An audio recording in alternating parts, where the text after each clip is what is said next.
விஜய் சாருடைய கடைசி திரைப்படம் தளபதி 69. இந்த திரைப்படம் வந்து அவர் இதோட ஒரு அரசியலில் பயணப்படுகிறார். எப்படி பார்க்குறீங்க சார்? ஏன்னா விஜய் சாரை பொறுத்த வரைக்கும் 200 கோடி ரூபாய் சம்பளம் வாங்கி கொண்டிருந்தார். இந்த நம்மளுக்கு தெரிந்தது, அனைவருக்கும் தெரிந்தது 200 கோடி ரூபாய் சம்பளம் வாங்குறாரு. இவ்வளோ பெரிய ஒரு தொகையை, இவ்வளோ பெரிய சம்பளத்தை விட்டுட்டு அரசியலுக்கு வர்றாரு. விஜயகாந்த் சார்கிட்ட பார்த்தது என்ன, விஜய் சார்கிட்ட பார்த்தது என்ன, அதை ஷேர் பண்ணுங்கள் சார். ரெண்டு பேர்த்துக்கும் இருக்கிற ஒற்றுமை, மக்களுக்கு ஏதோ செய்யணுன்ற ஆசை இருக்குன்ற ஒற்றுமை இருக்குது. எப்படி செய்யறாங்க, ரெண்டு பேருக்கு வேறு வேறு வழி இருக்கும். அப்புறம் அரசியலுக்கு வந்து அரசியலுக்கு வரணும்னு ஆசைப்படுறாரு. அவருக்கு அந்த எண்ணம் இருக்குது. நம்ம பண்ணிட்டு இவ்வளோ பண்ணோம், அவங்களுக்கு கூட திருப்பி இப்போ என்ன, அவருக்கு என்ன பணம் இல்லையா, வசதி இல்லையா, சம்பாதிக்கணுமா, ஏதோ செய்யணும்னு அவங்களுக்குள்ள ஒரு உந்துதல் இருக்குது, அது வர்றாங்க. ஆனால் எங்களுக்குள்ள என்ன ஃபீலிங் கிடையாது, சினிமாவுக்கு ஒரு மிகப்பெரிய இழப்பு தான். ஏன்னா வருஷத்துக்கு வந்து ஒரே வருஷத்தில் வந்து ஒரு 600-700 கோடி, ஒரு படத்துல 700 கோடி 800 கோடி கொண்டு வந்து இண்டஸ்ட்ரிக்கு தரக்கூடிய ஒரு ஹைலி சேலபிள் ஆக்டர் சினிமா விட்டு போகிறது சினிமாவுக்கு லாஸ். அந்த மாதிரி நமக்கு ஒரு வருத்தம் தான் இருந்தால் கூட அப்புறம் அவருடைய முடிவு, அவங்களுக்குன்னு லைஃப்பில் சில ஆம்பிஷன்ஸ். எவ்வளோ வருஷம் இதையே நான் பண்ணிட்டு டூட் பாடிட்டே இருக்க போகிறேன், சண்டை போட்டே இருக்க போகிறேன், நான் எதாவது செய்யணுமே, நான் மக்களுக்கு அதை செய்ய போகிறோன்னு அவர் இறங்கியிருக்காரு. வரவேற்போம் அவ்வளோதான். ஆனால் ஒரு சினிமாக்காரராக, நம்ம சினிமா தயாரிப்பாளராக நமக்கு வந்து அதில் ஒரு நிச்சயமாக சினிமாவுக்கு ஒரு மாபெரும் இழப்பு. அதாவது அவர் பெரிய வெற்றிடம், அவர் விட்டுட்டு போகிற இடம் பெரிய வெற்றிடம். அந்த இடத்த கரெக்டாக வந்து இன்னொரு இடம் அந்த ரேஞ்சுக்கு வந்து ஒருத்தர் ரீப்ளேஸ் பண்ணணும். படத்தில் காட்டியிருக்கீங்களே, இல்லை அது டேரக்டரோட தாட்டு வரட்டுமே, அந்த சந்தோஷம். யாரோ ஒருத்தர் வரணும். அது யார், சரி சரி நானும் நீங்களும் வரப்போகிறது இல்லை, அது யாரோ ஒருத்தர் வரணும். அந்த தகுதியில் யார் இருக்காங்களோ, மக்கள் யார் கொண்டாந்து சேர்க்கணும், கொண்டாந்து சேர்த்துட்டு போகிறாங்க. ஏன்னா அதுக்கு வந்து கண்டிப்பாக ஒரு வயசு தேவைப்படும். ஏன்னா அது உடனே இவர் நாளைக்கு போகிறாரு, நாளானைக்கு காலம் அவர் வர முடியுமா, அப்படிலாம் வர முடியாது. அதுக்கு ஒரு டைம் எடுக்கும். இவர் வந்து 60 கோடி வசூல், 70 கோடி வசூல், 80 கோடி வசூல், 100 கோடி வசூல், 110 கோடி வசூல் போய் ரீச் ஆனார்ல விஜய். அந்த மாதிரி ரீச் ஆகணும் இல்லை சார். நம்ம சொல்கிறது நீங்கள் சொல்லியோ நான் சொல்லியோ நடக்கிற விஷயம் இல்லை. அவங்க அமையிற படங்கள் அப்படி அமையணும், மக்களுடைய வரவேற்பு இருக்கணும், அப்புறம் நேரங்காலம் நல்லா இருக்கணும், அவங்களுக்கு எல்லாம் வெற்றி கிடைக்கணும், எல்லாமே இருக்குல்ல. அந்த வகையில் யார் வந்தாலும் வரவேற்கணும். நமக்கு சார், நம்ம சினிமாவுக்கு போகிறோம், நம்முடைய சொந்த விருப்பு வெறுப்புகளை மறந்து அங்கே எது நல்லா இருந்தாலும் நம்ம சிரிச்சோம்ல, எது நல்லா இருந்தாலும் கை தட்டிடுறோம்ல. பிடிச்சி நடிக்கேன், பிடிக்காத நடிக்கேன், அதெல்லாம் இருக்கட்டும் வச்சுக்கோங்க. ஆனால் அது கூட நல்ல படம் வந்தால் கை தட்டிடுறோம்ல. கண்டிப்பாக நம்ம என்ன பர்சனல் பங்காளி சண்டையாக அந்த நடிகர் கூட நம்மளுக்கு அவனும் பெரிய ஆர்டிஸ்ட்லாம் இல்லை பார்க்குறோம், அந்த ஆர்டிஸ்ட் கூட ஒரு படம் நல்ல படம் வந்துடும், ஆனால் நம்ம கை தட்டிடுவோம். அதுதான் சினிமா. கோட் வசூலை குறித்து ஒருத்தர் ஒரு மாதிரி சொல்லிட்டு இருக்காங்க. உண்மையிலே வசூல் சாதனை படைத்ததா சார்? மிகப்பெரிய வசூல் சாதனை படைத்திருக்கு. மாற்றங்கள் 100 கோடியை தாண்டிய மிகச்சில தமிழ் படங்களில் அது ஒரு, அதாவது தமிழ்நாடு வசூல் பெஞ்ச் மார்க் எப்பவுமே தமிழ்நாடு எடுத்துக்கணும். நீங்கள் ஓவரால் 500 கோடி 600 கோடி அதெல்லாம் நம்ம கண்ணுக்கு தெரியாத வசூல் விட்டுருது. தமிழ்நாடு ஷேர், டிஸ்ட்ரிபியூட்டர் ஷேர் 100 கோடியை தாண்டினால் அது மாபெரும் வெற்றி படம். அதை தாண்டிய படங்கள் அப்படி விரல் விட்டு எண்ணிடலாம். நீங்கள் 100 கோடி எத்தனை தாண்டிச்சு? ஒரு 5 படம், 5ல் 1 கோடி. மாபெரும் வெற்றி படம் இல்லை, மாற்றமே. உலக அளவில் எவ்வளோ இருக்கும் சார்? சார் உலக நம்பர்ஸ் எனக்கு கரெக்டாக உலக அளவிலே மிகச்சிறந்த படம். அதாவது அது ஆந்திராவிலும் கேரளாவில் மட்டும்தான் மற்ற படங்களை விட சற்று சறுக்கி இருக்கிறதே தவிர மீது எல்லா ஊர்லேயும் மற்ற எல்லா படத்தோடு கூட தான் போயிருக்கு. லியோ விட இந்த வசூல் குறைவுன்றத ஒரு விமர்சனம் தான் போயிருக்கு. நான் சொல்கிறது, லியோ வந்து ஒரு பெரிய ஹாலிடே பெஞ்சில் வருது, அது ஒரு 5 இன்னொரு 10 கோடி ரூபா கூட பண்ணும். இது ஒரு ஒர்க்கிங் டேல வருது. இதுவே பூஜா ஹாலிடேஸில் வந்து இன்னொரு 10 கோடி கூட பண்ணிடுவோம். நீங்கள் அந்த கம்பேரிசனும் சரி, விஜய் படத்துக்குமே நம்ம போட்டி வைக்க வேண்டியதில்லை. இது எந்த காலகட்டத்தில் வந்துச்சு, அது எந்த காலகட்டத்தில் வந்துச்சு, இது இல்லவே இல்லையா, ஒர்க்கிங் டேல வருது படம். அதனால் வந்து இந்த வசூல் வந்து மிகப்பெரிய ஒர்க்கிங் டேல வந்து அந்த வியாழன் வெள்ளி சனி ஞாயிறில் 100 கோடி வசூல் பண்ணிச்சு தமிழ்நாடு கிராஸ். அதுவே ஷேராக மாறிடுச்சு. ஒர்க்கிங் டே நான் சார் வியாழன் வெள்ளியில் வந்து 30 கோடி கலெக்ட் பண்ணுறது எப்படி பண்ணுவோம்? தமிழ் வரலாற்றில் செய்ய முடியாது. அதெல்லாம் ஃபஸ்ட் டே 30 கோடி, செகண்ட் டே 30 கோடி எப்படி வரும்? வியாழன் வெள்ளி ஒர்க்கிங் டே. அதனால் அதெல்லாம் பெரிய சாதனை பண்ணியிருக்கோம் சொல்ல, அதெல்லாம் எந்த விதத்துலையும் குறையல.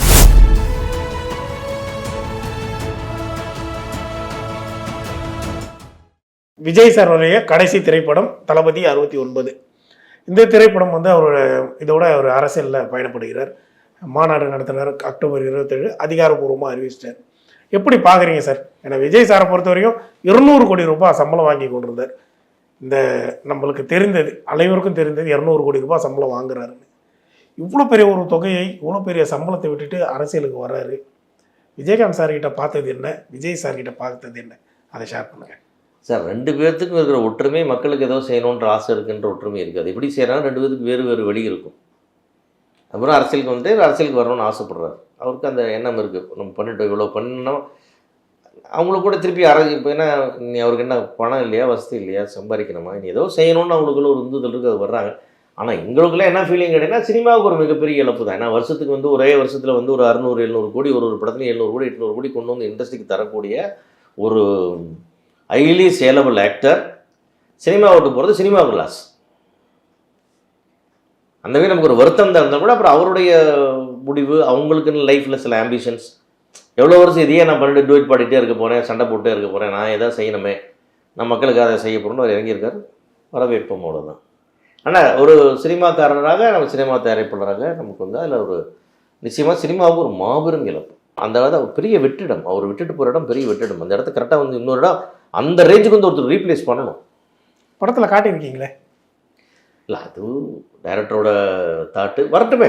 ஸோ வந்தால் சந்தோஷம். யாரோ ஒருத்தர் வரணும். அது யார் சரி சரி நானும் நீங்களும் வரப்போகிறது இல்லை, அது யாரோ ஒருத்தர் வரணும். அந்த தகுதியில் யார் இருக்காங்களோ, மக்கள் யார் கொண்டாந்து சேர்க்கணும், கொண்டாந்து சேர்த்துட்டு போகிறாங்க. ஏன்னா அதுக்கு வந்து கண்டிப்பாக ஒரு வயசு தேவைப்படும். ஏன்னா அது உடனே இவர் நாளைக்கு போகிறாரு, நாளானைக்கு காலம் அவர் வர முடியுமா, அப்படிலாம் வர முடியாது. அதுக்கு ஒரு டைம் எடுக்கும். இவர் வந்து 60 கோடி வசூல், 70 கோடி வசூல், 80 கோடி வசூல், 100 கோடி வசூல், 110 கோடி வசூல் போய் ரீச் ஆனார்ல விஜய். அந்த மாதிரி ரீச் ஆகணும் இல்லை சார். நம்ம சொல்கிறது நீங்கள் சொல்லியோ நான் சொல்லியோ நடக்கிற விஷயம் இல்லை. அவங்க அமையிற படங்கள் அப்படி அமையணும். மக்களுடைய வரவேற்பு இருக்கணும். அப்புறம் நேரங்காலம் நல்லா இருக்கணும். அவங்களுக்கு எல்லாம் வெற்றி கிடைக்கணும். எல்லாமே இருக்குல்ல. அந்த வகையில் யார் வந்தாலும் வரவேற்கணும். நமக்கு சார் நம்ம சினிமாவுக்கு போகிறோம், நம்முடைய சொந்த விருப்பு வெறுப்புகளை மறந்து அங்கே எது நல்லா இருந்தாலும் நம்ம சிரிச்சோம்ல, எது நல்லா இருந்தாலும் கை தட்டிடுறோம்ல. பிடிச்சு நடிக்க பிடிக்காத நடிக்க அதெல்லாம் இருக்கட்டும் வச்சுங்க. ஆனால் அது கூட நல்ல படம் வந்தால் கை தட்டிடுறோம்ல. கண்டிப்பாக சார். நம்ம என்ன பர்சனல் பங்காளி சண்டையாக அந்த நடிகர் கூட நம்மளுக்கு அந்த அவனும் பெரிய ஆர்டிஸ்ட்லாம் இல்லை பார்க்குறோம். அந்த ஆர்டிஸ்ட் கூட ஒரு படம் நல்ல படம் வந்துடும், ஆனால் நம்ம கை தட்டிடுவோம். அதுதான் சினிமா. விஜய் அவர்களிடம் நீங்கள் பார்த்தது என்ன சார் கோட் படத்தை அந்த நாட்களில்? இதெல்லாம் வந்து எனக்கு எல்லாம் என்னால் பிரமிப்பாக இருந்தது. என்னால் இல்லை சார், பிரமிப்பு தான். அதாவது இன்றைக்கு வந்து இவ்வளோ தூரம் அவ்வளோ ஒரு ஹைலி சேலபிள் ஆக்டர், ஒரு வேர்ல்டு பாப்புலர் ஒரு நடிகர் வந்து அவர் நடந்துக்கிட்ட விதம், அவருடைய எளிமைன்னு என்ன சார், ரொம்ப நான் அதை விஜய் வந்துட்டார் பரவர்கள் நான் ஒரு ஷார்ட் ரெடி பண்ணிப்பேன். ஒரு 4 மணி நேரம் ஆனால் கூட அடுத்த ஷாட்டுக்கு அமைதியாக வெயிட் பண்ணுறது, இதெல்லாம் கொஞ்சம் இந்த விஜயகாந்த் சார் அதெல்லாம் செய்வார் நிறைய. அது அவர் வந்து எத்தனை மணி நேரம் ஆனாலும் யாரையும் போய் எத்தனை ஷார்ட் எப்போ ஏன் லேட்லாம் கேட்கவே மாட்டார், வெயிட் பண்ணுவார். அவங்க வேலையை அவங்க செய்கிறாங்க, நம்ம கொண்டுக்க வேண்டியதான் பார். அந்த மாதிரி விஜயும் எந்த விதமான டைரக்டருக்கு எந்த டென்ஷன் கொடுக்காம டைம் எடுத்துக்கப்பா, உங்களுக்கு என்ன வேணுமோ அதை பண்ணிக்கணும்னு சொல்லி வெங்கட் பிரபுக்கு முழு சுதந்திரம் கொடுத்து. ஏன்னா நீங்கள் பார்த்தீங்கன்னா ஒரு ஹீரோயின் கழுத்தை போய் காதலியோட கழுத்தை அறுக்கிற மாதிரி ஒரு சீன் நடிக்கணும்னு சொன்னால் அந்த டேரக்டருக்கு நீங்கள் எவ்வளோ சுதந்திரத்தை கொடுத்துருக்கீங்க அந்த கதையை பண்ணுறதுக்கு. நீங்கள் படம் பார்த்தாவே தெரியும் அவர் எப்படி நடந்துருக்கிறார் அப்படின்ட்டு. அந்த படத்தில் எத்தனை விதமான நெகட்டிவிட்டி ஒரு கேரக்டர் மேலே நீங்கள் பாருங்கள். அப்படி ஒரு வில்லன் பண்ணுறதுக்கு ஒரு டேரக்டர் ஒரு ஹீரோ யோசிக்கணும், அந்த டேரக்டரோட தாட்டை அவனோட எக்ஸிக்யூஷனை அவர் மதித்தார். அந்த மாதிரி டெக்னீஷியன்ஸ் கொடுக்குற சுதந்திரம், வேலை செய்கிற டைமிங், சின்சியாரிட்டி, 7ன்னா 7 ரெடி, எவ்வளோ நேரம் வெயிட் பண்ண அமைதியாக அந்த ஃபோக்கஸ்டாக வேலை பார்க்குறது, அந்த சீனை பற்றியே யோசிச்சுட்டு ஷார்ட்டில் இருக்கிறது. நான் வந்து அந்த பர்டிகுலர் சீக்வன்ஸில் நான் இருக்கும்பொழுது அவர் வந்து சாதாரணமாக இருந்தார். அப்புறம் ஒரு 1/2 hour ரொம்ப சீரியஸ் இருந்தால் சார் ஒரு மூட் அவுட்டாக இருக்காருன்னு யோசிச்சிட்டே இருந்தோம். பார்த்தேன்னா பார்த்து அடுத்த சீன் வந்து அந்த பையனை சந்திக்கிற சீன். அவர் எங்கள் ஷார்ட்டை முடிச்சுட்டு அந்த ஷார்ட் நாங்கள்லாம் ஒன்றா வருவோம். அடுத்து திரும்பி பார்த்தோன்னா அவர் பையனை பார்த்துட்டு நிற்பான்ற இடத்துல நான் அந்த இடத்துல நான் இருப்பேன். ஸோ அந்த ஷார்ட் வரைக்கும் பார்த்தா அந்த ஷார்ட்டில் அவர் பண்ண ரியாக்ஷனும் அந்த கண்ணும் இவ்வளோ நேரம் திரும்ப பூனை கண்ணு மாதிரி தான் இருந்தது. எப்படி இவ்வளோ பெருசாச்சு நம்ம யோசிக்கிற அளவுக்கு இருக்கும். ஏன்னா அவர் ஒரு 1/2 hour அது அவருக்குள்ளேயே அமைதியாக ஹோம் ஒர்க் பண்ணுறாரு. அவர் கண்ணாடி வச்சுக்கல, நடிச்சு பார்க்கல, அவருக்குள்ளேயே அந்த இமேஜினேஷனில் அதை ஃபீல் பண்ணிட்டேங்கிறார். அது ஷார்ட் ரெடினோட போனால் அது வேறு மாதிரி பிக்சர் எடுத்து வந்துடுறாரு. அதெல்லாம் ரொம்ப கண்முன்னாடி எல்லாம் நம்ம கேள்விப்பட்டிருக்கோம், நம்மளே பார்க்கும்போது ரொம்ப ஆச்சரியமாக நல்லா இருந்தது. கோட் வசூலை குறித்து ஒருத்தர் ஒரு மாதிரி சொல்லிட்டு இருக்காங்க. உண்மையிலே வசூல் சாதனை படைத்ததா சார்? மிகப்பெரிய வசூல் சாதனை படைத்திருக்கிறது. மாற்றவன் 100 கோடியை தாண்டிய மிகச்சில தமிழ் படங்களில் அது ஒரு, அதாவது தமிழ்நாடு வசூல் பெஞ்ச் மார்க் எப்பவுமே தமிழ்நாடு எடுத்துக்கணும்.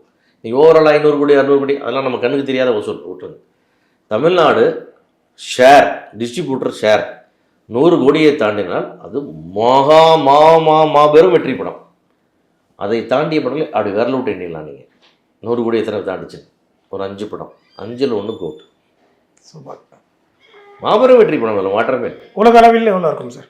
சார் உலக நம்பர்ஸ் எனக்கு கரெக்டாக தெரியல. உலக அளவிலே மிகச்சிறந்த படம். அதாவது அது ஆந்திராவிலும் கேரளாவில் மட்டும்தான் மற்ற படங்களை விட சற்று சறுக்கி இருக்கிறதே தவிர மீதி எல்லா ஊர்லேயும் மற்ற எல்லா படத்தோட கூட தான் போயிருக்கு.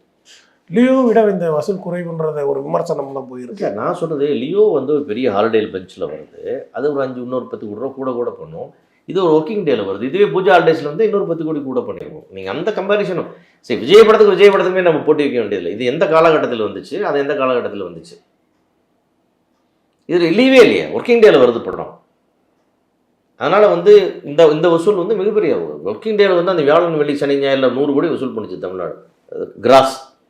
அதுவே ஷேராக மாறிடுச்சு. இப்போ ஒர்க்கிங் டே நான் சார் வியாழன் வெள்ளியில் வந்து 30 கோடி கலெக்ட் பண்ணுறது எப்படி பண்ணுவோம்? தமிழ் வரலாற்றில் செய்ய முடியாது. அதெல்லாம் ஃபஸ்ட் டே 30 கோடி, செகண்ட் டே 30 கோடி எப்படி வரும்? வியாழன் வெள்ளி ஒர்க்கிங் டே. அதனால் அதெல்லாம் பெரிய சாதனை பண்ணியிருக்கு வசூலில். அதெல்லாம் எந்த விதத்துலையும் குறையில. அது விஜய் படம் தான் சார் 100 தாண்டிடுச்சு. இன்னும் ஓடிட்டு இருக்கிறதுனால இன்னும் கரெக்டாக ஃபைனல் நம்பர்ஸ் வந்துடும். தளபதி 69 நீங்கள் நடிக்க வாய்ப்பு இருக்கா? உங்களுக்கு வாய்ப்பு கிடைச்சா நடிப்போம். நிச்சயமா. இது வந்து இந்த வாய்ப்பு எனக்கு வெங்கட் பிரபுவால் கிடைச்சது. அதில் அப்படி வாய்ப்பு இருக்கு. ஆமாம், இதுதான் இந்த படத்தில் இருந்தாரேன்னு கூப்பிட்டா உண்டு. நம்மளா போய் சினிமா நடிப்பது எனக்கு முழு நேர தொழில் இல்லை என்றாலும் கூட ஒரு விஜய் படத்தில் நடிக்கும் போது இல்லை, அது ஒரு பெரிய அனுபவம். அது மட்டும் இல்லை, ஒரே ஒரு படம் உலகமுறை நம்மளுக்கு பார்க்க வைக்குது. நம்ம ஒரு சாதாரண படத்தில் நடித்தோம்னா அதை பார்க்குற கொஞ்சம் நாள் ஆகும். அதை ஓடிடியில் வந்து வருஷக்கணக்கில் மக்கள் போன வாரம் படம் பார்த்துட்டு 2 வருஷம் கழிச்சு படம் வந்து சொல்லுவாங்க. ஓடிடியில் பார்த்துட்டு டிவியில் பார்த்துட்டு சொல்லுவாங்க. அது மாதிரி எல்லாமே ஒரே நாளில் உலகமே பார்க்குற படம்னா இந்த மாதிரி ஒரு டாப் ஸ்டார் படத்தில் நடிச்சிங்கன்னா தான் இதெல்லாம் உங்களுக்கு நடக்கும். எனவே மகிழ்ச்சி. உங்களுக்கு விருப்பம் இருக்குது, நிச்சயமாக உங்களுக்கு அந்த வாய்ப்பு கிடைக்கின்றதை நம்புகிறேன் சார். ஆமாம், உங்களுடைய சேனலுக்கு என்னுடைய வாழ்த்துக்கள். மேலும் மேலும் சேனலில் வந்து நிறையா பாசிட்டிவான நியூஸ் போட்டு சினிமாவை வளர்க்கறதுக்கான முயற்சிகளை நீங்கள் செய்ய வேணும்னு கேட்டுக்கிறேன். நன்றி. நன்றி சார்.